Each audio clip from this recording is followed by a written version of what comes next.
Hi everybody, today we're going to have a look at the top 5 things to look out for if you're looking for a vehicle to convert. I'll explain why we're doing this video in a minute. You might think why are we talking about this, but we're still talking about our vehicles, these beast vehicles here, which you might be looking at to convert. And a few of you put comments in below that you want to convert this style of vehicle, this bigger vehicle, for your next camper van, rather than looking at, say, something that might be a little bit smaller, for example, in like something like the new California. Raises a couple of questions. Is it actually any smaller? It might look a bit smaller on the outside, but internally we'll have to see until we can get those dimensions and see what it's like inside. But as always, you're asking these questions of us, so we thought, why not? We'll share some information with you regarding this particular, so we're within the 6.1. So as you probably know, if you've followed the channel for a while, you've not been able to order one of these probably for maybe 12 months or something like that now, where they shut the ordering system down. But there's still lots of these vehicles coming through that's in there that people have ordered. So there's still ones coming from there. There's still some stock vehicles that Volkswagen have ordered that have been pushing through. So it's very difficult to get the exact specification you want, and that's part of the reason why we're talking about today's video. But obviously you might be looking at converting a used vehicle that's already been used as a panel van, for example, and converting it that way. I'm going to take you through what I think are the top 5 things to look for from the start.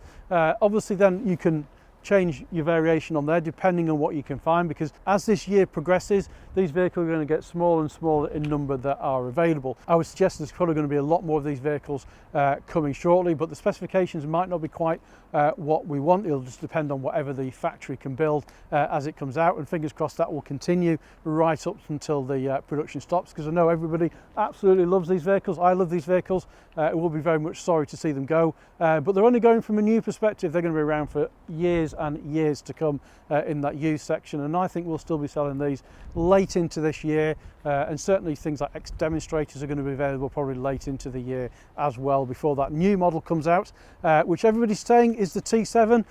Somebody corrected me yesterday and said no, it's the new Transporter. The T7 is the Multivan, so I was corrected on that wording that's on there as well, so let it be known that that is the thing. So it's the new Transporter, which is coming out later, and we're expecting to see those on the road probably towards January 2025. You'll be able to order them before then, obviously, from on there, and when we get that information we'll bring it to you as normal. Anyway, enough of me waffling on. Let's have a look at this and have a look at the top 5. So this particular vehicle is what we class as a camper conversion specification vehicle that we order to supply some of the converters which we supply to. So if I take you around it first, it'll make a lot more sense why that is. So the first thing you'll notice if I open the passenger door and the back door is that this only has 2 front seats. So standard in a panel van, normally a panel van would come with a dual seat here, so you'd have 2-seat bench and then a driver's seat. This vehicle's been ordered specifically with 2 captain's chairs. It's in here as well. These can swivel round, no different to on there, so we can pull them forward, swivel it round, and obviously then that gives us the layout that most of you will see if you look at conversions and things like that, as well as a camper van type style here. Obviously the other seat does exactly the same and spins it round.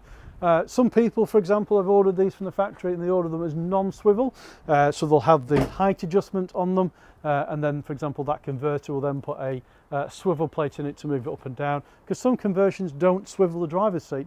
That's a fixed seat. Some conversions, it depends on what you're looking at as that conversion option that's on there. But and so this particular one, it's got twin seats here that spin round. It's on it. Obviously we've got a sliding door, standard feature as well. And then if we move round to the back, the other option that this has got is a tailgate with a window. Generally speaking, you know if it's a factory one or not because it'll have the wash wipe on the back. If it hasn't got a wash wipe, usually that's for example, the vehicle behind me, which is a solid tailgate. As you can see, this hasn't got any wash wipe that's in here, but loads of people convert these and obviously put a window in instead, which is, you know, just as good. That's on there. Again, this is one of the things that you could look at as that top 5, and it's probably is one of my top 5s. If you can get one with a window already in, brilliant. That's like a top one that's on there, because you're going to get the wash wipe with it, and everything's incorporated into it as well, with the switch in the back. So tailgate opens up, and this is the standard feature that you have on the back. And then within the back section here is we've got the little button on the back as well, which will allow you then to open this from the inside as you can come out. Obviously the back of it, nothing in here at all, because all this is going to get converted. You'll notice there's no bulkhead that's in there, so With having no bulkhead as well, then the top arch from on here is all nicely incorporated as well, because with a bulkhead in, there's a panel, etc. that's in there. Again, not a huge thing for somebody for a conversion company to go and actually look at that and change those over as well. So I suppose really top two tips are obviously if you can get one with the single seats in, that might suit your conversion well, and obviously the tailgate on the top is there as well, but as I said, not essential for you. They're just the top ones that's on there if you can get them. Alternatively, you can get one with a tailgate and have a window put in, or quite popular, believe it or not, is the barn door option, and again you can put windows in the barn door. The barn door option, obviously this you can stand underneath, quite good when you're camping. A barn door one though allows you to get access to the back in tighter spaces, because obviously with this open you need quite a bit of space at the back of the vehicle. So not sure which is out. Obviously these are the most popular option. This is what everybody wants, is the tailgate option. You do pay a bit of a premium in the used second-hand market for one that's got a tailgate deliberately because of that reason as well. So for example, if you're looking at saving some money, a barn door option is generally a little bit cheaper, even though really from the factory there's hardly any difference in price, but obviously when it hits the used market, because of the numbers available, the pricing then obviously dictates on market value as it moves around. Next top tip for me is, if you can, try and look at something like a Highline model. So this is a Highline that's here. So the Highline, you get things like alloy wheels as standard. You're going to get colour-coded bumpers around the side of it here. Things like air conditioning, etc., which is pretty much a must for a camper van really, is in there as standard. You can look at something like the Start Line, which is the entry-level model, and you can get a business pack. That business pack includes having the air conditioning system in there. So I've seen a few of those with exterior pack, which gives the colour-coded bumpers, which leads me on to my next one, which comes down to colour choice, because the colour choice is going to make a difference, because there are some colours you can only get in a Start Line. If you've seen some nice weird funky colours that are out there, I was at the Birmingham show quite recently and I saw a few that were there. Those extra solid special colours that you don't normally see in the production lineup, those are special order colours, and they're only usually available in a Start Line model.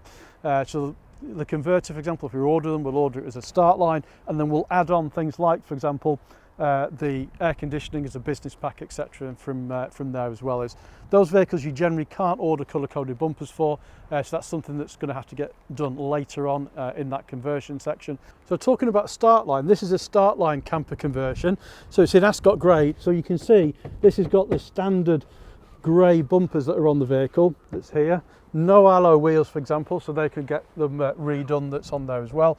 And then this has got a business pack as well that's in there. It's got non-colour coded caps that's on here as well. So you can imagine these are the type of things that a conversion company would then go and do. And then on the back again, you know, we've got these grey caps that's in here that matches and goes down to this section on here.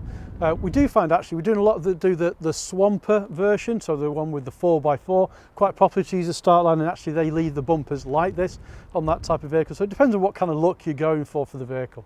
So obviously, but if you go for a Highline, you're going to get all those that's with it as well. Loads and loads of people change the alloy wheels.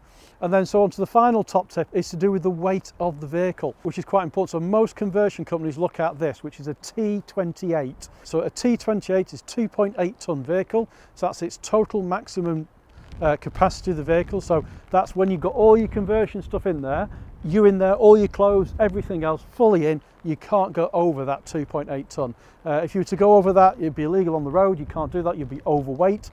If you got stopped, for example, you can get fined and things like that as well. For most conversions, a T28 is more than adequate. That's like the stable of the conversion market is a T28.